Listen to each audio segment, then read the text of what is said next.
I think this is very timely talk in the sense that North Korea continues to provoke and launch missiles. So I think it was very insightful. We have many questions. I know there are many questions from the audience, but also on Zoom, we already received 30 questions. So without further ado, I'll reserve my questions till the end, but I don't think I'll have time to ask my own questions, which is fine. So I'll just move on with the questions. So I'll take turns. I'll take questions from the floor and then go to Zoom, and I'll kind of go back and forth. All right, and this is an academic institution, and I know many students are here, so please feel free to raise your hand. I'll give priority to students.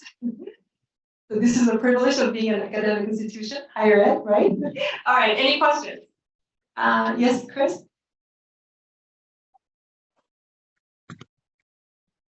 Prime Minister, Mr. Prime Minister, thank you for speaking to us. My name is Chris Park. I'm affiliated with the Korea Studies, also with GW Studies, Korea Studies Department. My question is regarding the last points you made about South Korea's potential nuclear acquisition. Do you have concerns about the United States' assurances to South Korea for its nuclear umbrella? Do you have concerns about nuclear deterrence against North Korea? And I guess second related question is, what should the United States be doing to expand nuclear assurances to South Korea to strengthen nuclear deterrence against North Korea? Thank you.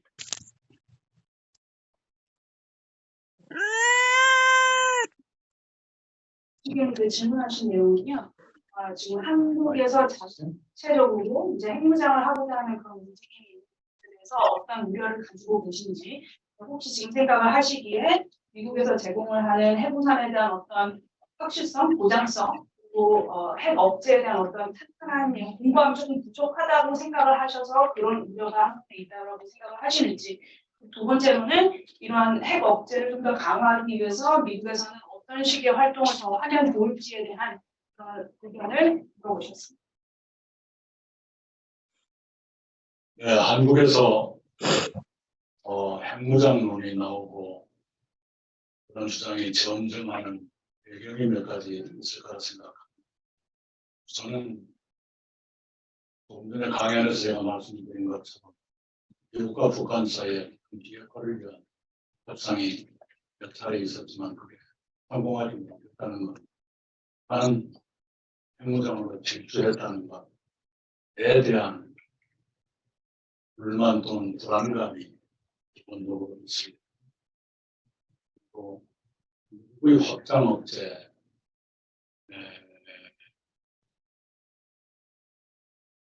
대한 더 확실한 믿음을 갖고 싶은 있는데 마음이 핵무장론의 전부로 나타납니다.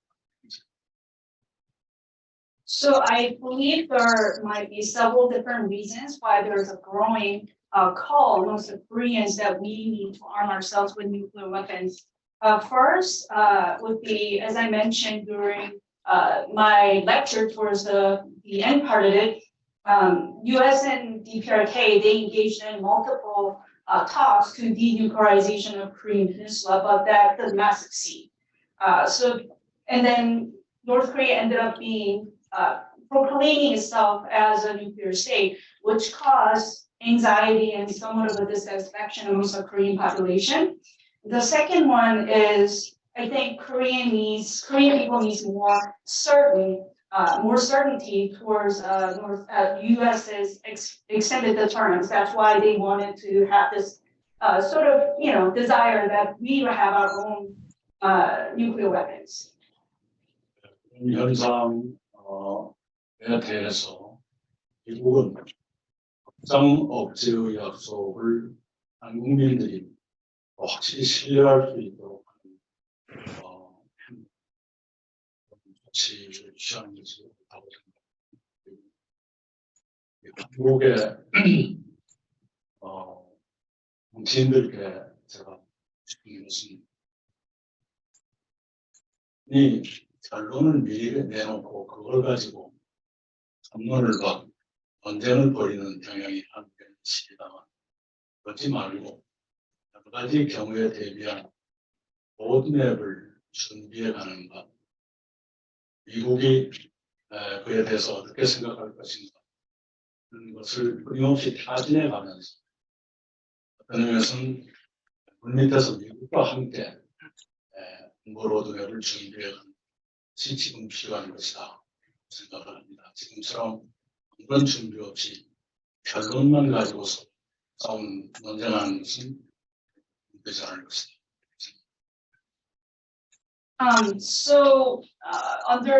Under this background, I believe U.S. needs to act and take measures in a way that it can give more trust to the Korean people about its commitment for extended deterrence. And also to the Korean politicians, I would like to speak to them that there's a tendency amongst the political circle in Korea that they sort of like set on the conclusion first and just debate on it like constantly, but I don't think that's really productive or useful. Rather, they need to have some sort of roadmap based on various different scenarios. And Korean political circle needs to work with the US as to what US believes is, desirable, and they need to keep working with it behind the scenes to have some sort of security roadmap that's agreed upon by the two parties. Just like this, without proper preparation and just setting on one conclusion and just keep debating on it is not really productive, in my opinion. All right. Thank you. We'll take one question from Zoom. Question from Jonathan Kerala. China wants to prevent too much change in North Korea because North Korea is a buffer state, and the US wants to have many soldiers and missile systems in the Western Pacific to contain China. How is it possible for inter-Korean relations to become peaceful, and how can the Korean Peninsula denuclearize and the US-China rivalry continues to rise?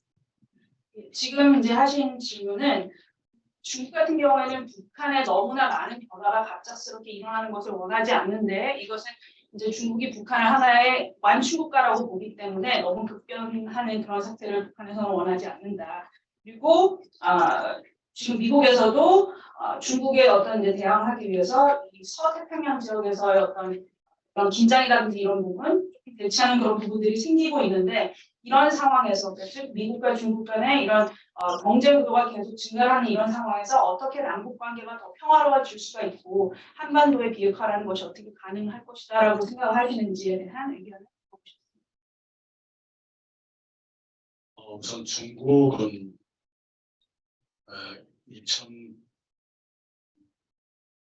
2차 북한 핵 위기 때 육자회담이라는 대화의 틀을 만들고 육자회담에서 2005년과 2007년에 두 차례 합의를 내는데 중국이 상당히 건설적인 역할을 했었습니다. 그러나 그 후에 어떤 역할을 했는가에 대해서 확신하지 못합니다. 만에 하나라도 한반도 평화나 북한의 핵무장을 중국이 미국과의 경쟁에서 의 유불리라는 관점에서 바라보지 않기를 바랍니다. 중국이 지도국가를 지향하고 있다면 동아시아 지역의 안정과 평화를 위해서 중국이 노력하는 것은 지도국가가 되는 국가로서의 당연한 의무의 하나라고 생각합니다. 더구나 상식적으로 볼 때 인접하고 있는 나라의 핵무장이 반가울 리가 없지 않습니까? 중국이 지도국가가 아니라 북한의 이웃국가로서도 핵무장은 제지한 것이 옳다고 생각합니다.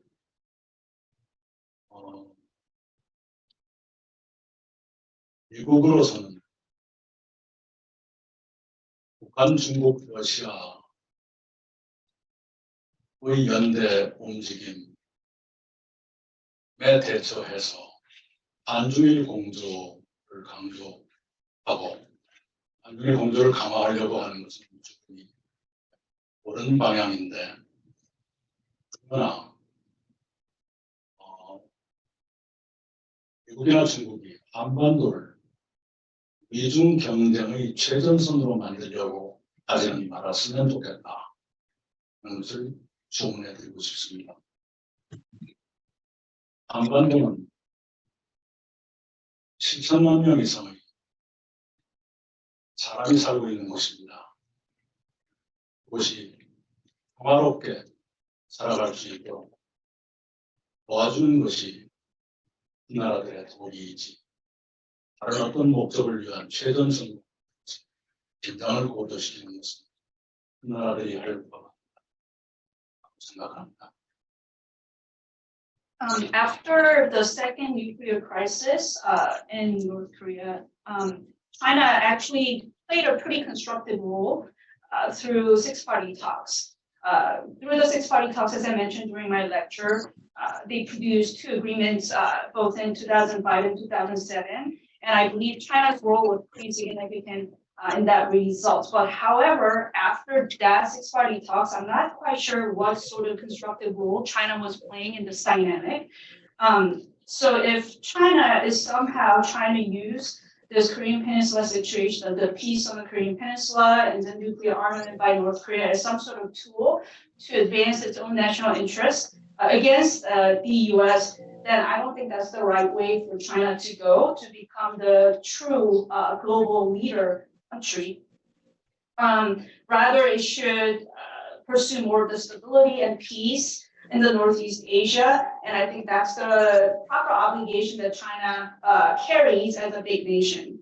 And also, not just as a leader country in the world, as a country right adjacent to North Korea, it cannot be a happy situation for China that North Korea is trying to arm itself with nuclear weapons. So it needs to kind of think about that piece of puzzle as well. So once again, China, I think, should try to help more of the promoting peace in the Korean Peninsula and the region. And also, we should not forget that Korea is a home to about 70 million people. China needs to remember that when it thinks about its national interest. And I hope that they don't turn Korean Peninsula into some sort of front line just to fight against their strategic interest between the U.S. and China. That's what I believe.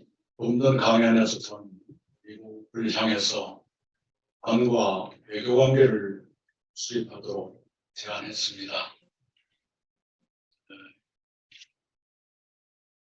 미국 속담에 듣는 것이 안 하는 것보다는 낫다. Better late than never가 있는 줄 압니다. 지금이라도 미국이 북한과 수교를 하면 이중 경쟁에서도 게임 체인저 역할을 할 수가 있을 것이다 라고 생각을 합니다. 재래전 이후에 미국은 늘 실용적이고 현실주의적인 대외 정책으로 세계 질서를 바꾸곤 해왔습니다. 이 재래전 직후에는 적국으로 맞서 싸웠던 독일과 일본을 도와서 소련의 팽창을 저지하게 했습니다. 트루만 대통령의 마셜 플랜이 그것이었죠. 닉슨 대통령은 적성국 중국과 접근해서 소련을 견제하는데 도움을 받았습니다.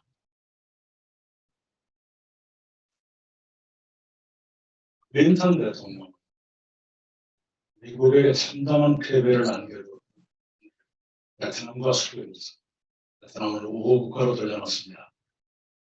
그리고 오바마 대통령, 투바와 수교였고 이란 핵협상을 타결했지 않습니까? 이런 자랑스러운 경험을 우리는 가지고 있습니다.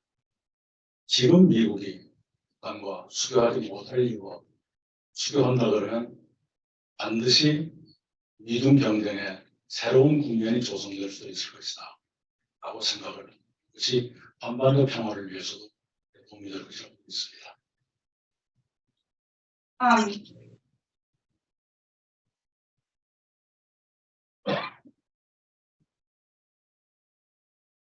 And also, I suggested and proposed during my lecture that US should try to establish diplomatic relations with North Korea.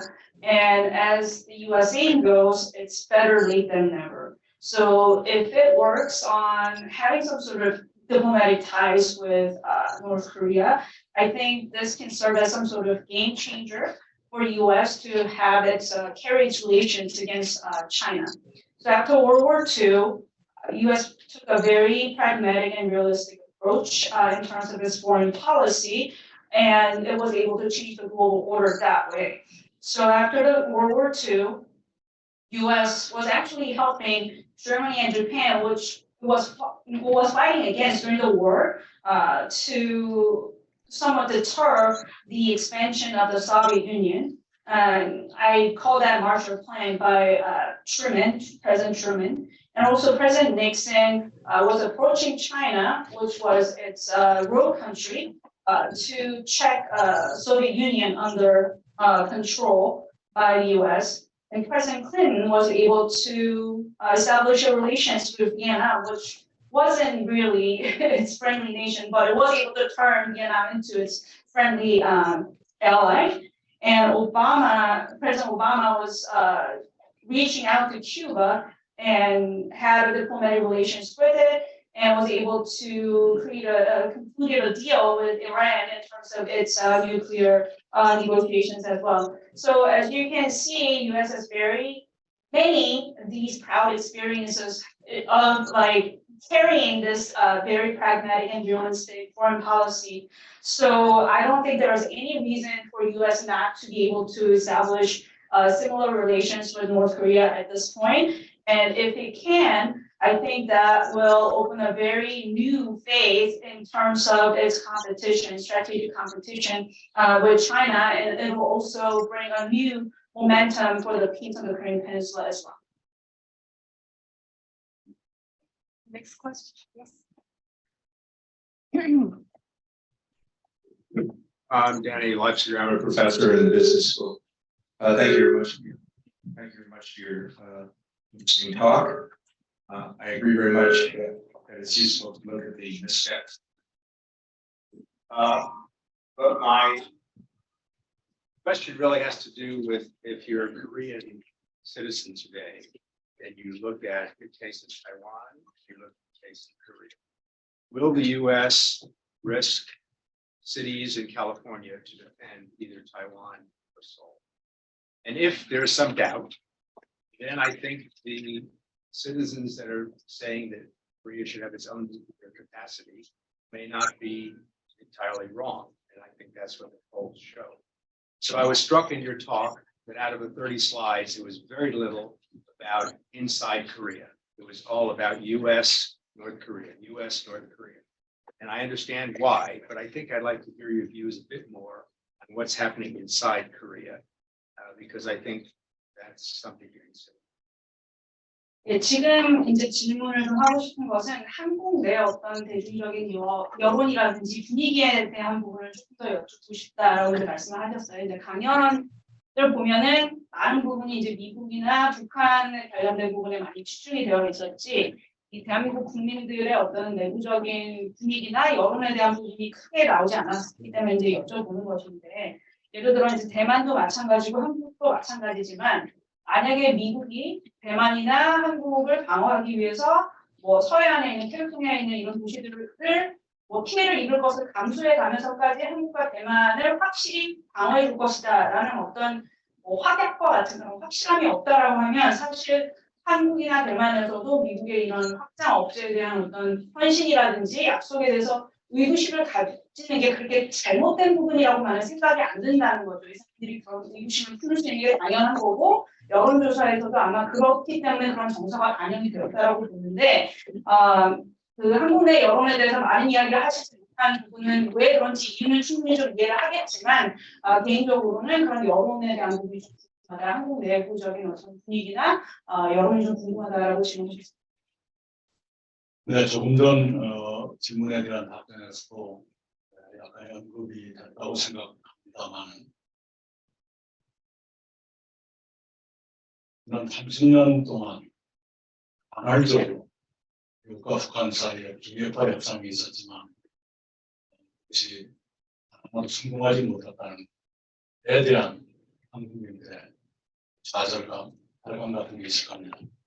그리고 북한의 핵능력이 강화되면서 오늘 신문자가 말씀 주신 것처럼 미국의 서해안이 공격당하더라도 동아시아의 우방을 도울 수 있을 것인가 라는 질문을 한국 국민들도 하게 된다고 생각합니다. 그것이 자체 핵무장론의 배경이 되고 있는 것은 사실입니다. 또 하나의 배경, 왜 작년 금년 사이에 갑자기 핵무장론이 보조됐는가 라는 제일 큰 이유는 한국이 정권 교체에 있다고 생각합니다. 정부가 어떤 정책을 추구하느냐, 무엇을 강조하느냐에 따라서 국민이나 언론에 영향을 주는 것이 영향의 하나로서 자체 핵무장론이 아예 없었던 것이 나왔던 것이 아니라 덮여져 있던 것이 격출하게 됐다고 생각합니다.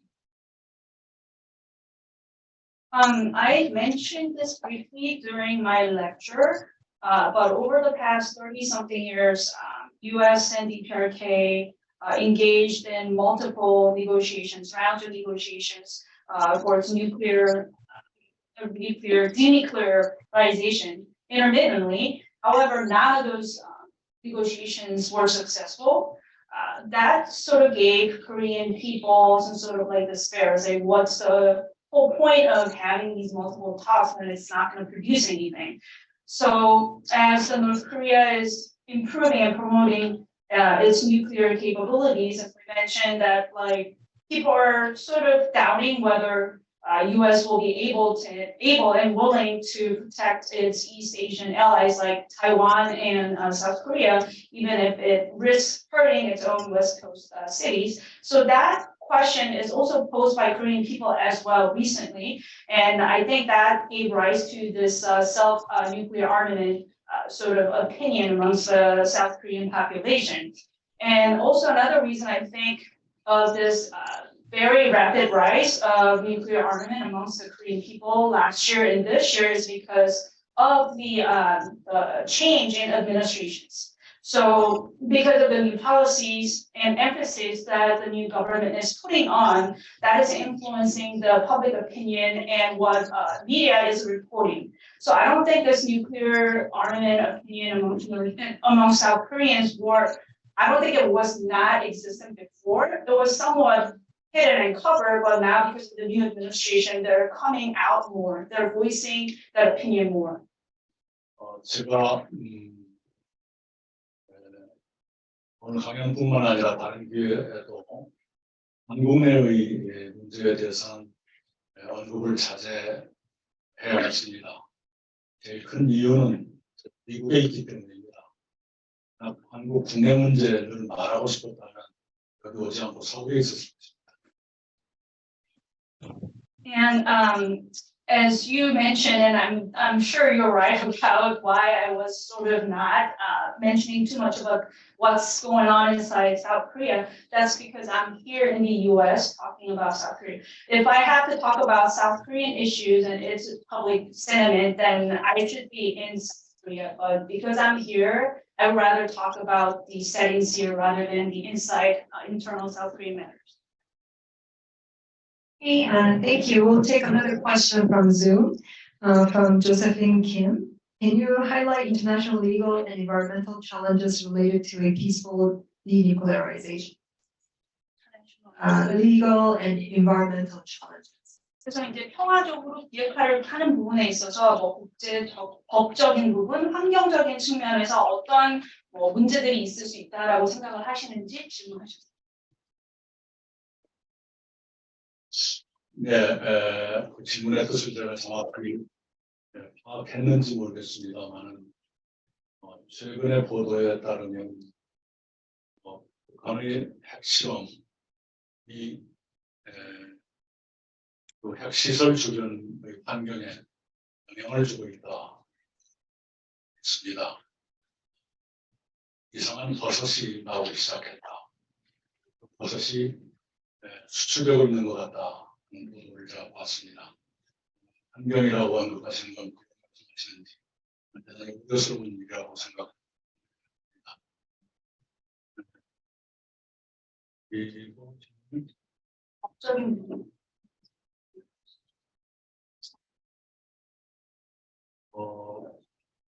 북한이 핵을 하지 않았을 때와 정확한 상태의 소량의 핵을 가졌을 때와 지금은 협상의 내용이 달라질 수 있다. 그렇기 때문에 적극적인 대화의 재개가 더 절실합니다. 시간이 가면 갈수록 돌려놓기는 점점 더 어려워지는 것이니까요. 그래서 더 늦기 전에 미국이 빨리 북한과 대화를 해야 한다 생각을 합니다. 미국한테 요구한 것 같습니다만 사실은 2017년 문재인 대통령과 트럼프 대통령 세력이 한미 정상회담 뒤에 발표된 한미 공동성명 북한 핵 문제는 미국이 주도하는 것으로 이미 합의를 했었습니다. 명시적으로 미국 주도라고 써지는 않았지만 국제적인 문제라는 인식이 공동성명에 국제 문제라는 것은 미국이 주도한다는 뜻으로 해석이 됐었습니다. 그리고 핵 문제가 아닌 일반적인 남북 관계, 공동성명은 평화 통일을 위한 환경 조성이라는 등의 표현을 썼습니다만 그것에 대해서는 한국이 주도적인 역할을 하는 것을 미국도 지지했다. 이런 표현을 쓰고 있습니다. 말하자면 북한 핵 문제와 그 이외의 남북 관계는 주도적인 역할을 누가 하느냐가 별도로 규정되어 있었다. 그것이 2017년 얘기입니다. 그런 것으로 봐서 예전에도 그랬고 지금까지도 핵 문제는 미국이 주도하는 것이기 때문에 더 늦기 전에 행동해야 된다라고 보는 것입니다. 특히 조금 전에 제가 미국 4명의 대통령 재임 중에 있었던 미북한 간 교섭 얘기를 했는데 그 중에 한 명은 사례가 하나도 등장하지 않았을 겁니다. 버락 오바마 대통령 시절에 뭘 했을까는 전혀 제가 언급 안 했어요. 나머지 3분 대통령 시절의 얘기는 제가 언급했습니다만 그것은 거의 아무 일도 하지 않았기 때문이었습니다. 그런데 그 현상이 지금 다시 나타나려고 하고 있다. 이것을 저는 굉장히 우려하고 있습니다. So I'm not quite sure whether I got your question down, but regarding the environmental aspect, I heard and I saw from media report that the nuclear facilities in North Korea where they did the nuclear test had some negative environmental effect, and they're having these somewhat contaminated mushrooms growing in the area and they're exporting it, which is quite concerning. And in terms of legal aspect of the unification and denuclearization of the Korean peninsula, compared to North Korea, was not confirmed to have any nuclear weapons. Now that it confirmed that it has at least some amount of nuclear weapon, I think we need to approach our negotiations differently. We need to talk about different things than when we didn't know that North Korea ever had any nuclear weapons in its possession. So that's why we need to engage North Korea in talks ever more than before. And it's just going to be harder to reverse the situation if we sit on it. The time's going to make it difficult. The time's basically not on our side, so we need to work on it fast. And then US needs to work on it fast. I feel sorry that I keep pushing US to do something on it, but there's a reason, because like back in 2017, when President Moon Jae-in and President Trump had a summit meeting, they produced a joint statement, and they said North Korean nuclear matter should be somewhat dealt with under the leadership of the United States, although it was not clearly written that way in the statement. They dealt with North Korean nuclear matter in the statement as an international matter. That's why they believe the U.S. should take the lead and that matter should be U.S.-led. But in terms of other North-South matters outside of nuclear weapons in North Korea, such as creating conducive environment for the peace on the Korean Peninsula, in the statement they mentioned that should be Korea-led and U.S. should support because that's that's what's going to work better. So they have somewhat different assumption on which side should take the lead in different types of matter, whether it's North Korean nuclear matter or not. So that was back in 2017. That's why, even now, I think that's why U.S. should somewhat of leadership in addressing the North Korean nuclear matter before it becomes too late. And I mentioned during my lecture that there are various actions taken under several different U.S. presidents in terms of the negotiations with DPRK on its denuclearization. But you probably remember nothing was really said about President Obama because during that period, nothing was basically done. And I'm just worried that that tendency is trying to come back under this administration, which is concerning. I think we'll go to this side. Hi, I'm Elias. I am an undergraduate student here in the Korean program at GW. My question is about a more, instead of this typically more top-down approach, a more bottom-up approach to the North Korea problem. So I know there's coming specifically from governments, the US, North Korea, South Korea governments, there is a lot of tension that is passed down to the citizens. And so because of that, we have this nuclearization issue and we have the issue of escalation. How can maybe through exchange programs like the ones that I participated in going back and forth between South Korea and the US that allow for the US and South Korea to have a stronger diplomatic bond, how can that be applied to the North Korea issue? 지금 이제 질문하신 내용은 이런 문제를 우리가 접근하는 그런 측면에 있어서 지금 상당히 많은 부분을 탑다운 방식으로 지금 얘기를 하고 있는데 그보다는 조금 더 건설적인 방식으로서 바텀업으로 이런 문제를 접근을 하면 해결이 쉬울 수 있지 않을까라는 그런 이제 생각을 하신다고 하시면서 지금 보면은 미국, 북한, 한국 정부들 간에 굉장히 많은 긴장 상태, 좀 텐션이 있는 것이 사실이고 이런 긴장 상태가 그대로 국민들한테 지금 전이가 되고 있다. 그런 부분 때문에 대한민국 내에서도 한부장문이 일게 되는 그런 이유가 되지 않았을까라고 생각을 하고 이런 문제를 해결하는 부분에 있어서 이제 본인도 참여를 하셨다고 하는데 한미 간의 교육 프로그램이라든지 이런 민간 차원에서 조금 더 교류를 하고 더 이해를 하는 이런 식의 어떤 프로그램이 있다라면 도움이 될 것 같고 이런 문제를 북한 문제를 해결하는 데 적용을 해보면 좋지 않을까라는 그런 생각을 하신다라고 하셨습니다. 어떻게 생각하시는지? 네, 기본적으로 동의합니다. 반은 그 체제의 특성 때문에 가까운 방식을 선호할 수 있다고 생각합니다. 한 이외의 나라들은 정부의 시스템이 확립되어 있기 때문에 가까운만으로는 충분하지 않습니다. 2018년 6월 싱가포르, 2019년 2월 하노이에서의 트럼프 김정은 회담이 맨 처음에는 상당히 빨리 진전되는 것 같다가 결국은 좌초하고 만 것은 탑다운 뿐이었기 때문입니다. 바텀업으로 받쳐주지 않았기 때문에 그렇게 쉽게 무너졌다고 생각합니다. 물론 다른 요인도 있습니다만 질문 주신 탑다운과 바텀업의 관계에 북한에서 말씀드리면 그렇습니다.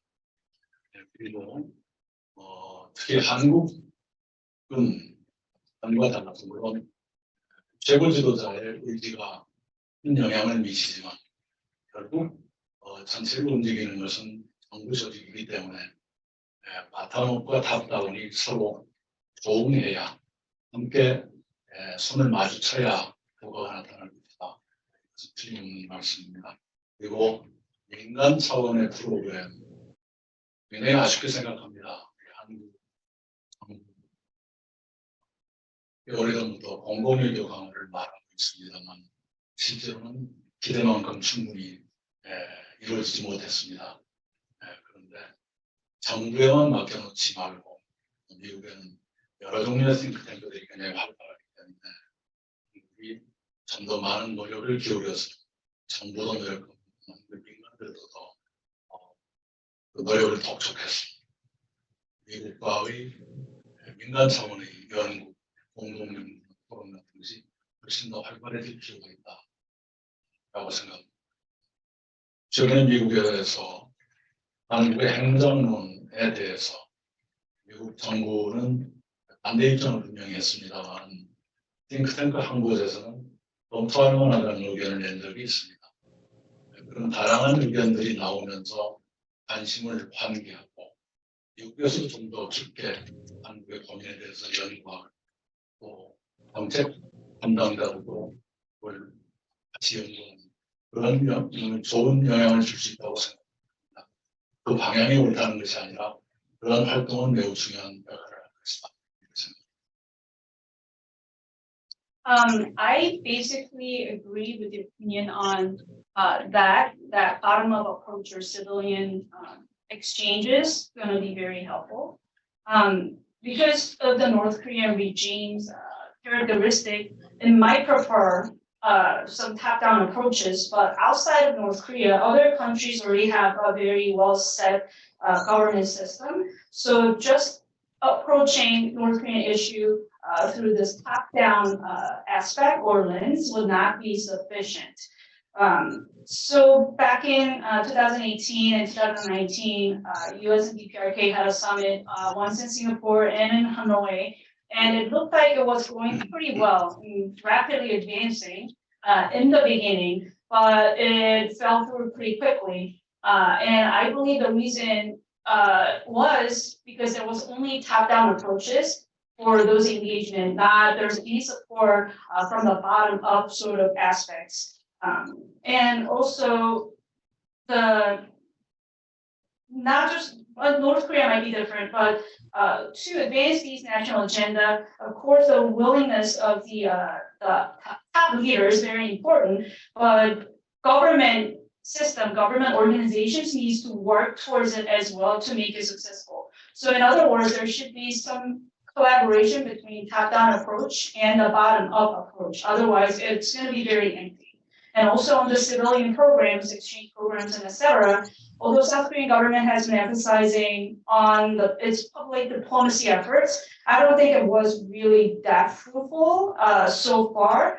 So I think we need to work more with different aspects of the U.S. society, not just the government, but there are a lot of think tanks in here. And then there's a very strong Korean civil society. So they need to have more interaction between themselves, not just with a government organization. So have some joint research, joint discussions, and that can breed or engender various opinions, and that can sort of renew the interest in the Korean issue, and that can produce very positive results. Because recently about the Korean public's opinion about we need to arm ourselves with weapons, although most of the U.S. government and most of the U.S. people are against it, there was one think tank I remember which was somewhat positive about it, and then maybe we should look at it differently. I don't believe that's the right direction, but because of this very active discussion and debates, I think it's producing very positive results in terms of this issue. So I think we need to approach our issue this way, more broad, more open sort of manner. If you can give advice as to what our institute can do or contribute more, I guess while you're here, it'd be great. We'll try our best. Okay, we'll take one question from Zoom from Sunjae Oh. What do you see as the biggest obstacle or barrier between Washington and Seoul when it comes to having a shared understanding of threats as well as opportunities vis-a-vis Pyongyang? 북한과 관련해서 이제 또 위협이라는 요인들도 있을 거고 기회라는 요인들도 있을 텐데 이런 의견에 있어서 합치를 보는 것과 관련을 해서 한국과 미국 사이에 이런 의견의 합의를 보는 데 있어서 어떤 장애물이 있다라고 생각을 하시는지 좀 궁금하다고 하셨거든요. 네. 관심의 정도가 많이 다르죠. 제가 작년 6월 7일에 여기 와서 이제 9개월이 됩니다만 제일 무력감, 헬플리스 하고 느끼는 것은 미국 행정부에 과연 한반도에 대한 관심이 있기는 것일까 라는 것이었습니다. 이중 경쟁, 우크라이나 러시아의 전쟁으로 가득 차 있는 데요. 그리고 그런 미국의 관리들도 보았지만 한반도 정책에 안에서 뭘 하고 있는지 잘 보이지 않는 이것이 한국으로서는 굉장히 안타까운 일입니다. 바이든 행정부 출범 초기에 기존의 북한 정책을 재검토하겠다고 했는데 지금도 재검토만 하고 있는 것인지 2년 동안 뭘 했는 것인지 잘 보이지가 않습니다.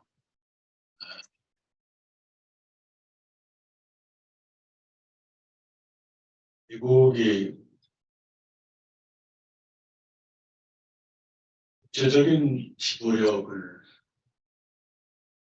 유지하고 싶겠지만 동맹의 사활적 문제에 대해서 소극적으로 대처하고 관심이 저하되면서 국제적 리더십을 유지하기 두 개를 양립하기는 쉽지 않을 것입니다.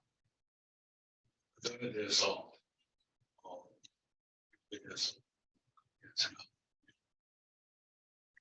I think the biggest problem is the difference in level of interest in this matter.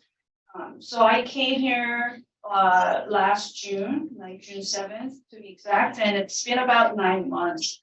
And the time that I felt the most helpless about the issue was when I came to the realization whether US administration is actually interested in the South Korean matter at all. So right now, of course, there are a lot on the US's plate because the strategic competition with China and there's a war in Ukraine, etc. But still, I had an opportunity to meet with government officials several times, but I was just wondering, doubting myself more about like what sort of Korean policies they have in their mind and what sort of implementation they're doing in terms of Korean policy. So that sort of like left me somewhat like needing and desiring more on this matter. And with the inauguration of the Biden administration, it said that it'll re-review the North Korean policy that it inherited from the previous administration, but I'm not sure whether it's just still reviewing the policy or like what or not. Like what it did over the past 2 years, because I didn't really see any good results. So that's the biggest problem. And I understand that US wants to maintain its international leadership and the international stage, but if it is sort of belittling the problems, which is a life and death sort of problem for its own ally, and it's being a little bit more passive or lowering its interest level in it, I'm not sure whether it can still maintain the international leadership that it's coveting in the international stage. So that I think US might do better on. I think we'll take questions from that side. Yes, the back. Thank you for our speech. I'm from Taiwan and I used to work in legislative branch. I'm the first year student in GW. I just want to ask because Prime Minister have a lot of experience in Japan. So what's the role Japan can play in the Korea Peninsula, and also the trilateral cooperations can intensify or just decrease the tension in the Korea Peninsula. Thank you. 네, 이제 대만 입법부에 계셨던 분이라고 하시는데, 그 총리님께서 이전에 일본과 관련한 경험이 많으셔서 그 부분에 대한 질문을 좀 하고 싶다라고 하셨고요. 일본이 한반도 문제에 있어서 어떤 역할을 할 수 있다라고 생각을 하시는지, 그리고 이제 한미일 간의 삼각공조라든지 협력과 같은 부분들에 대한 이야기가 많이 나오는데, 이런 것들이 한반도 내 긴장을 보조시킬 수 있다고 생각을 하시는지, 아니면 오히려 낮출 수 있다고 생각을 하시는지 좀 의견을 듣고 싶습니다.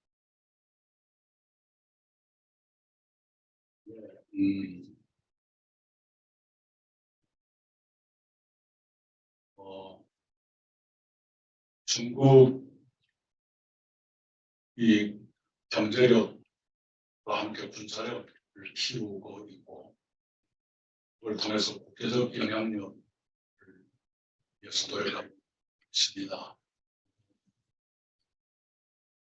북한은 중국에 대한 의존이 심화되고 있고, 러시아도 삼각연대 포함되어 있습니다만, 그런 상황에서 한미일 삼국이 공조를 강화하는 것은 불가피하다 생각이 듭니다. 단지 일본에 대해서 우정의 충고를 하자면, 한반도 평화를 위해서 한국민의 입장에서 우방답게 도와주길 바란다, 이 말씀을 꼭 드리고 싶습니다. 얼마 전에 일본인 전문가와 미국인 전문가 함께 쓴 논문을 본 적이 있습니다. 여기 보면 이 한반도 비핵화나 평화가 진전되면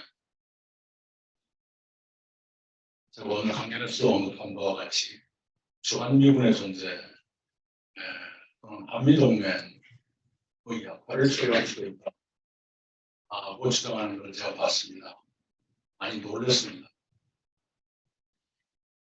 북한에 살고 있는 7천만 민족의 생존이나 평화가 다른 것이 우선한다고 그러는 것인가? 그러지 않았으면 좋겠다.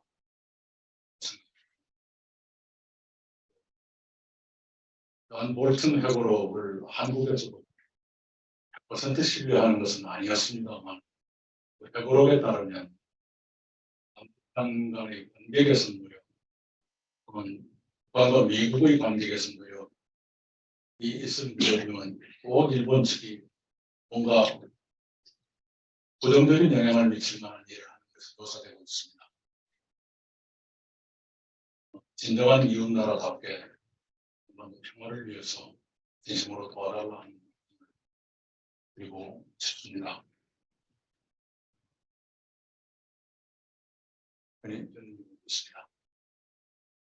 So as you all know, China is growing its political clout and military clout, and with that is trying to increase its international influence. And North Korea's dependence on China is growing, and Russia is part of this. North Korea's three tripartite alliance with North Korea, with China and Russia. That's all part of its network. So against this backdrop, I think it's inevitable for three countries, Korea, Japan, and the US, to strengthen its cooperation and collaboration. But if I may offer a word of advice to Japan, if it thinks it's our ally, I hope that it can help us as a proper ally, thinking our situation from the perspective of the Korean people.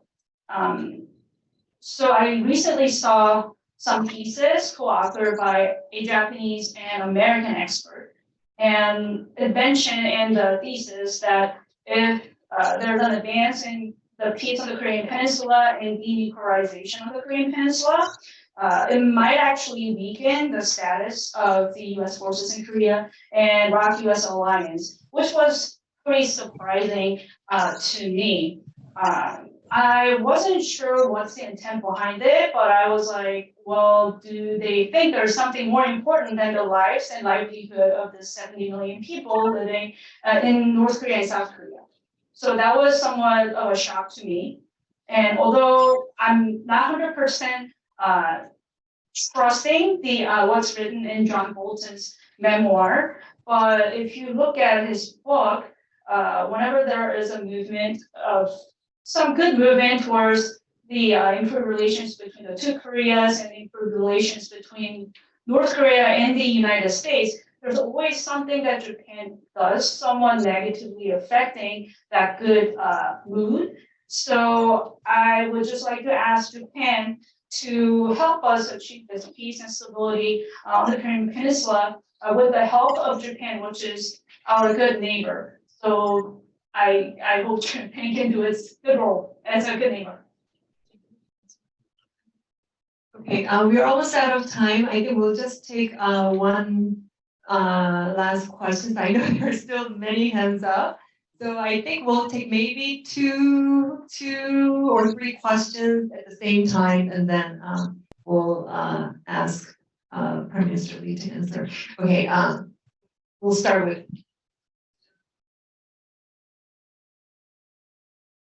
Hello, my name is Young Kim. I was born in America, but since I have citizenship in Korea, I also went to the military of Republic of Korea.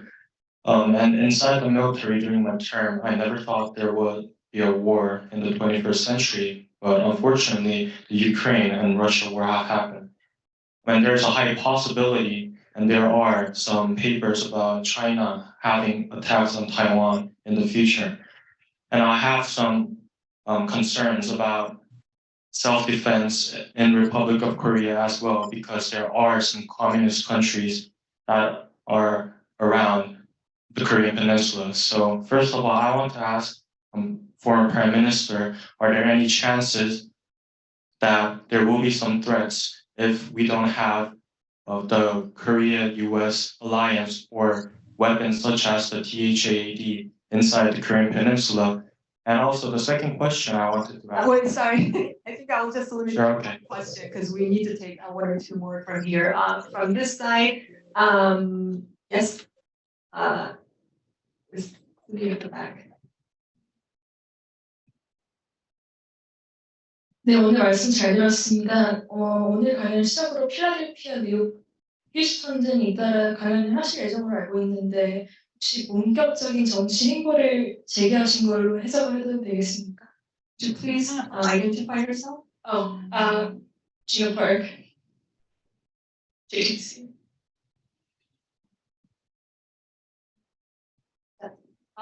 Okay, one last question.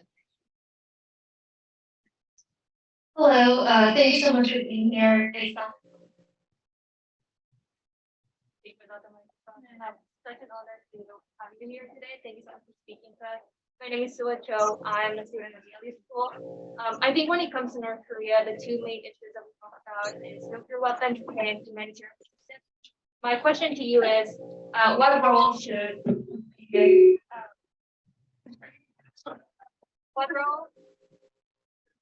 what role should humanitarian assistance play in this roadmap that we create in order to obtain denuclearization in this area?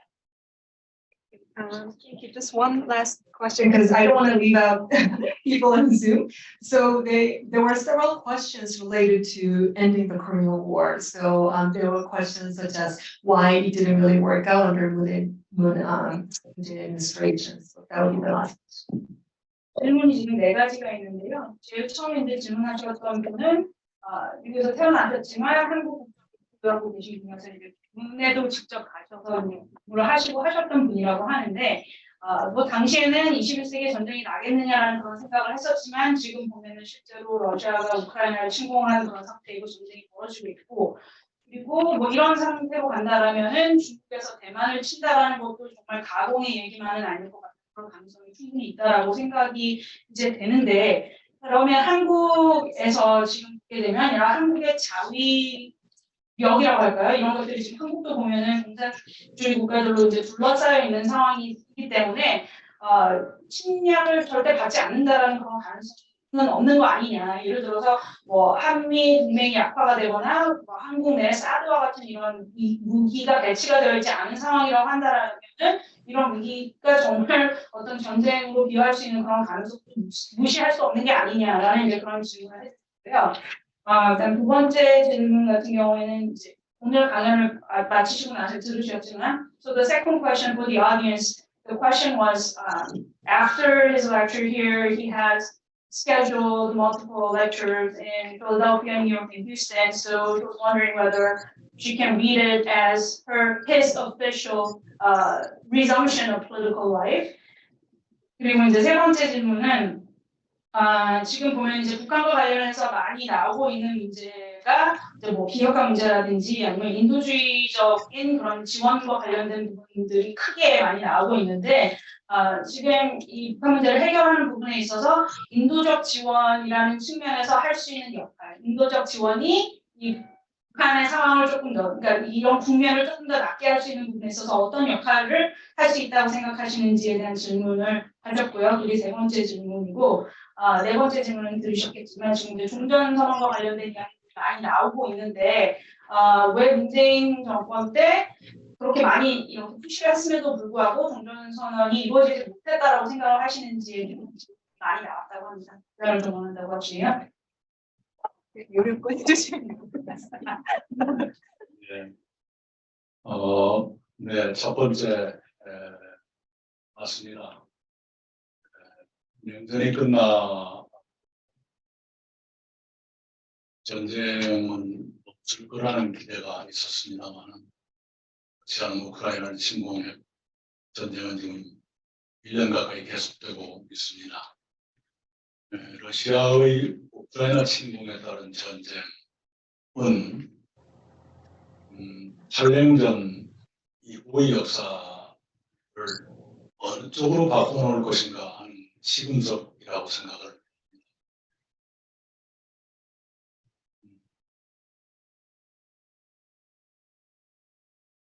미국 주도로 수립되고 유지되어 왔던 자유주의적 국제 질서를 시험대 위에 올려놓은 것이 러시아의 우크라이나 침공이었을 텐데요. 그 결말이 어떻게 되느냐에 따라서 국제 질서가 심하게 무너지느냐 아니면 가까스로 유지될 수 있느냐가 걸려있다고 생각을 합니다. 만약 전쟁이 잘못된 방향으로 끝나게 된다면 누든지 강한 나라가 약한 이웃 나라를 침략하는 일들이 더 빈번해질지도 모른다는 걸 갖게 됩니다. 중국 대만 얘기를 했습니다만 중국이 대만 해협을 군사력으로 현상을 타파하려는 시도를 하지 않으리라 믿고 싶습니다. 현상을 변경한다고 할 때는 대만 주민의 의사가 최우선돼야 생각을 합니다. 그렇지 못한 어떠한 현상 변경도 바람직하지 않은 일이다 라고 말씀드리고 싶습니다. 한국에 대해서 말씀해 주셨는데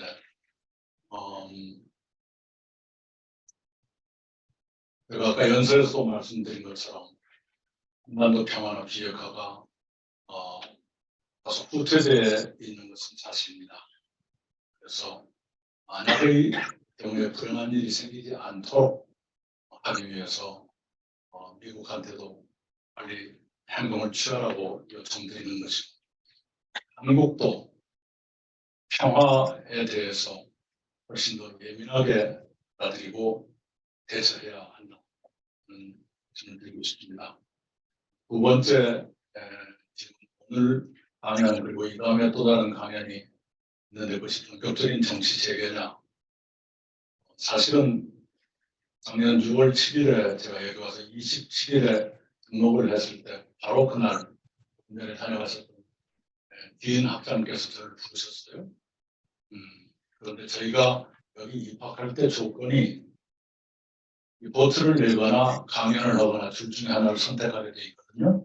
근데 딘 학장님, 에이러스 학장님께서 저한테는 일부러 불러가지고 너는 공개 강연을 하라고 지시를 했어요.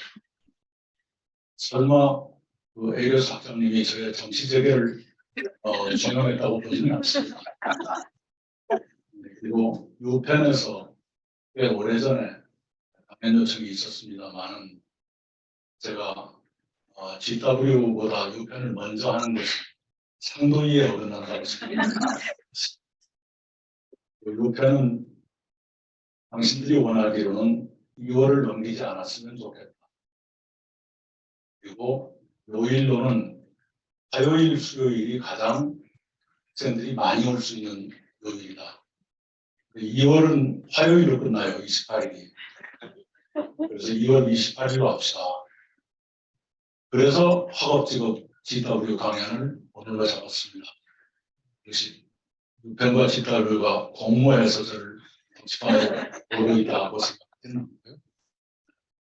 그럼 세 번째,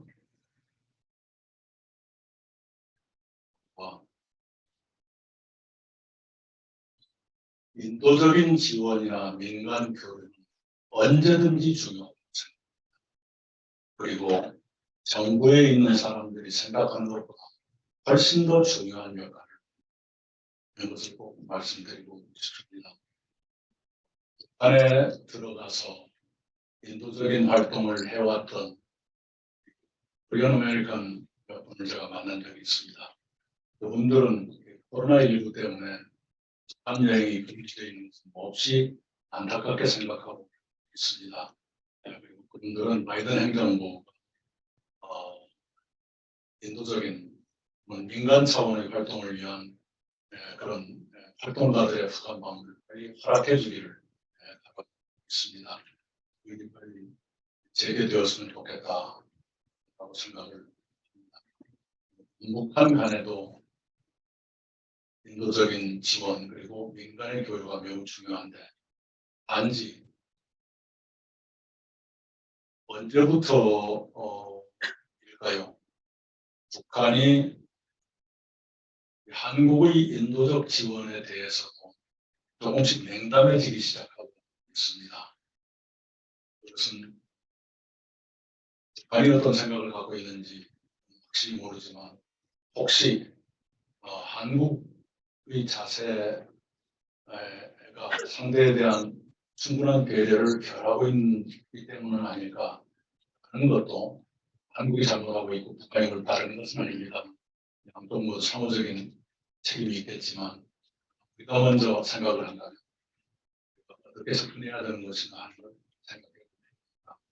생각을 합니다. 그래서 거듭 말씀드리고 싶은 것은 몇 년째 북한에 들어가지 못하고 미국 내에서 발이 묶여있는 북한 활동가를 위한 활동가들의 북한 방문을 허락해 주셨으면 좋겠다. 정전선언이 왜 안 됐는가? 당연에서 좀 언급이 있었습니다.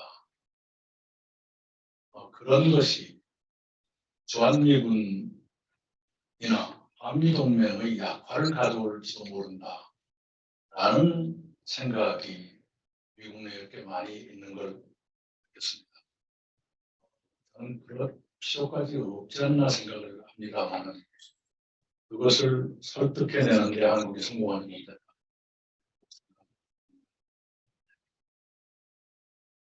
So on your first question, after the Cold War, as you mentioned, a lot of people thought that there will be no more war in this world, etc. But as you mentioned, the war is going on in Ukraine, and it's been about a year.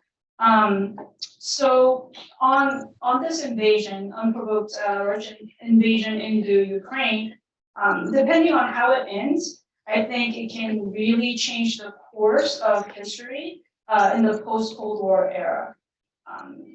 The U.S. was able to establish and somehow maintain its free world, liberalistic global order after the World War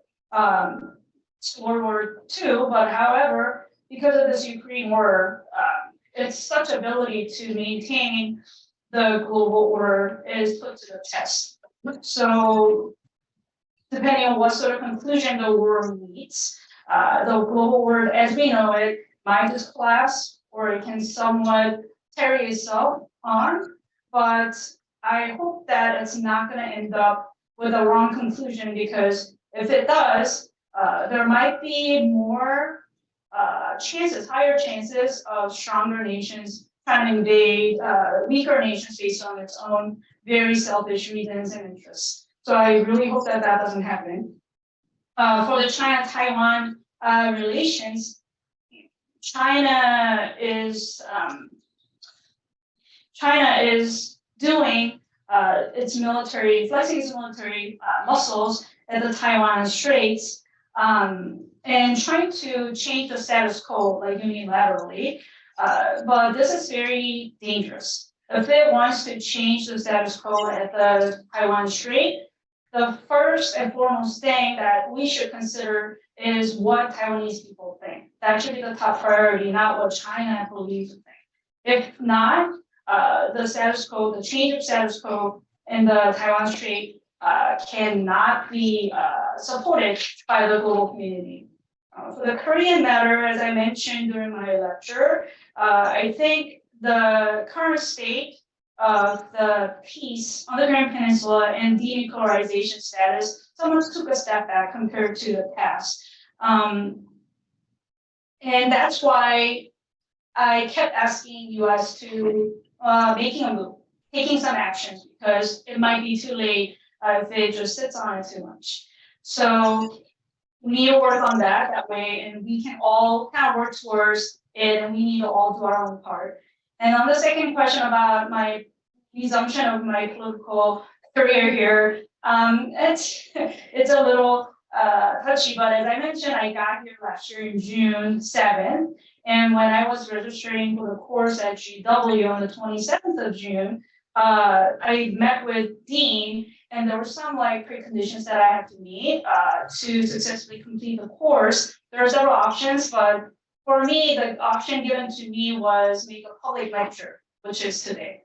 So I don't think the Dean and GW was pushing me or driving me to resume my political career that way. And about the lecture at UPenn, I was actually asked to give a lecture there a long time ago, even before GW, but because I was a registered student here, I don't think it was a right thing to do for me to go ahead and do the first lecture at UPenn before GW. But what UPenn asked me was they wanted to have my lecture before the end of February, and they wanted a very specific days of the week for the lecture because they were worried about the turnout of the students, so they wanted either Tuesday or Wednesday. And the last day of February is actually Tuesday.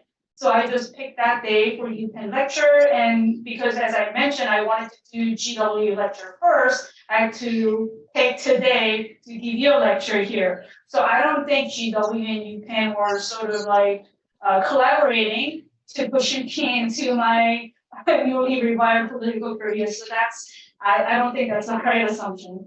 And on the third question, about the humanitarian assistance and its role in the Korean Peninsula issue.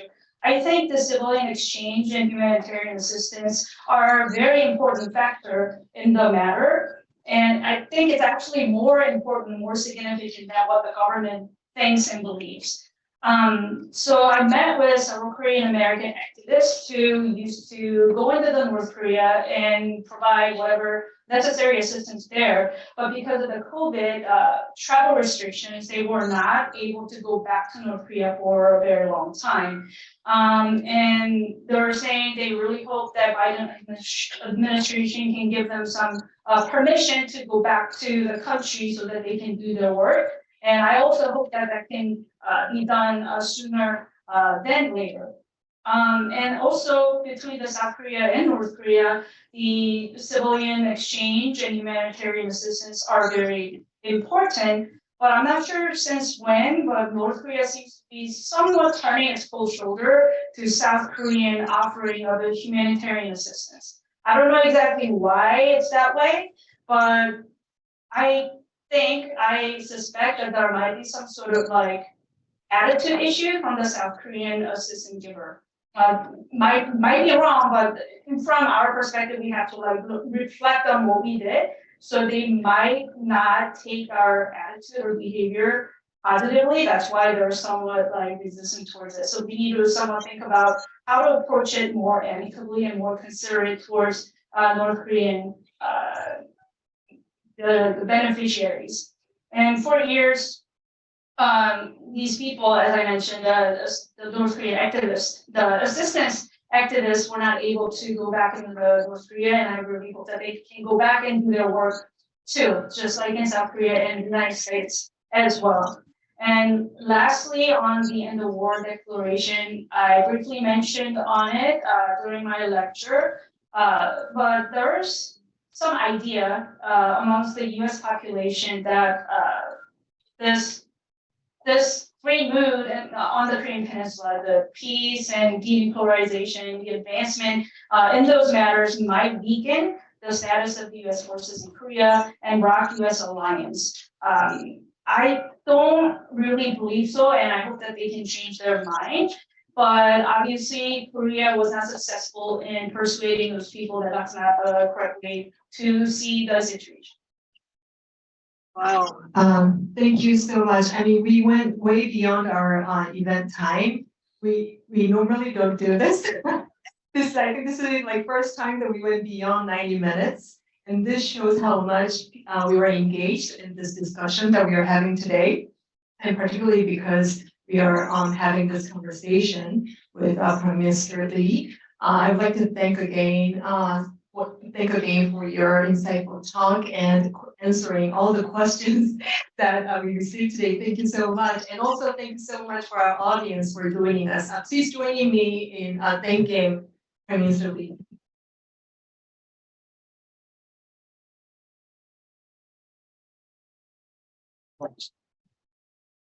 Thanks to our audience, and also thanks to our audience who joined via Zoom. I'm sure you'll have time to answer some of your questions after this event.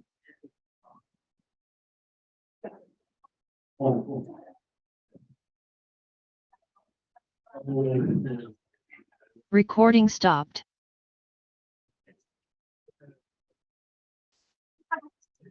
Oh, thank you so much. Oh, I did.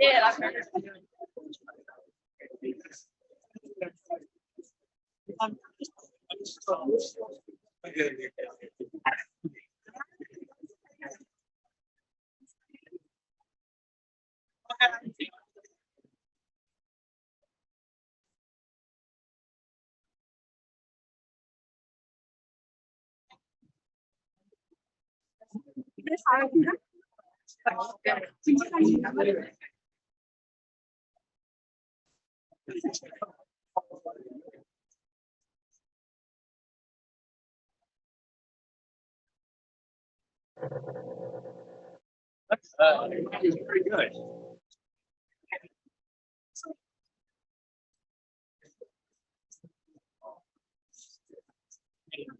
Certainly agree with. Very well done. Nice.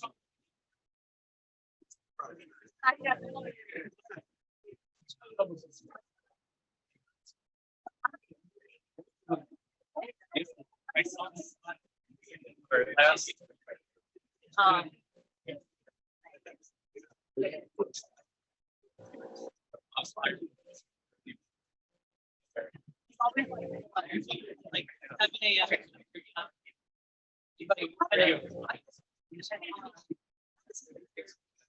Yeah, I know.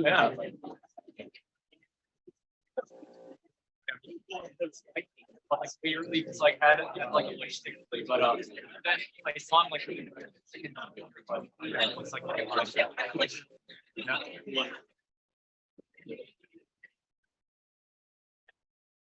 Right. I'll have to do that.